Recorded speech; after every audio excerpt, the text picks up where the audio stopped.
অভিরূপা, ব্রিগেডের নিরাপত্তার ছবিটা যদি জানাও, কি দেখছো?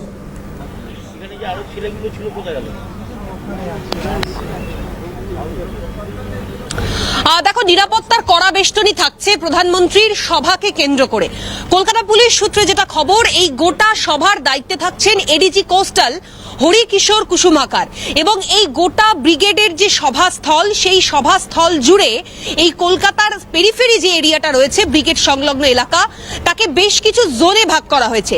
প্রতিটি জোনের দায়িত্বে একজন করে ডেপুটি কমিশনার অর্থাৎ ডিসি পদমর্যাদার আধিকারিক থাকবেন, এবং বেশ কয়েকটি জোনকে নিয়ে একসঙ্গে বেশ কিছু সেক্টর করা হয়েছে। সেই এক একটি সেক্টরের দায়িত্বে জয়েন্ট সিপি পদমর্যাদার আধিকারিকরা থাকবেন। তোমাকে দেখাচ্ছি সেই ছবি। লালবাজার সূত্রে যেটা খবর, প্রধানমন্ত্রী নরেন্দ্র মোদীর সভাকে কেন্দ্র করে এই গোটা ব্রিগেড স্থল, হেলিপ্যাড, রেসকোর্স গ্রাউন্ড এবং গোটা রাস্তা, সমস্ত জায়গায় প্রায় 3000 পুলিশ কর্মী মোতায়েন থাকবে কলকাতা পুলিশের তরফ থেকে, এমনটাই বলা হচ্ছে। এবং তার সঙ্গে সঙ্গে কয়েকশো সিসিটিভি ক্যামেরার মাধ্যমে নজরদারি চালানো হবে।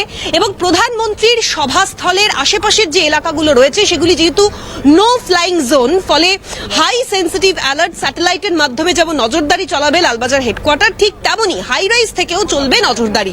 এবার যেহেতু নিরাপত্তাটা রয়েছে, এবং তার সঙ্গে সঙ্গে তোমাকে দেখাবো দর্শকদের আসন, সেটাও ক্রমে ধীরে ধীরে ভর্তি হবে।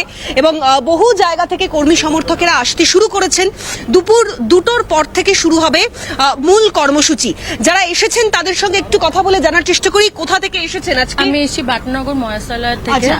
আজকের এই পরিবর্তন সংকল্প সভার গ্র্যান্ড ফিনালে প্রধানমন্ত্রী বক্তব্য রাখবেন। কি কথা তার মুখ থেকে আগামী দিনে বিধানসভা নির্বাচনকে কেন্দ্র করে কি শুনতে চাইছেন?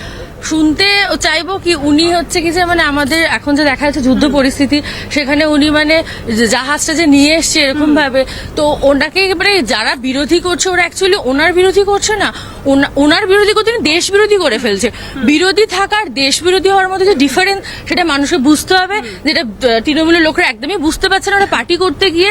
তো এই জিনিসগুলো বলবো যে মানে মোদি তো, আপনি তো গৃহবধূ, বাড়িতে রান্না বান্নাও করেন, কিন্তু গৃহবধূ নেই। যাই হোক, বাড়িতে তো রান্না বান্না করতে হয়। গ্যাসের সংকট, সেটা নিয়ে তো ইতিমধ্যেই শাসক দল একাধিক কথাবার্তা বলছে।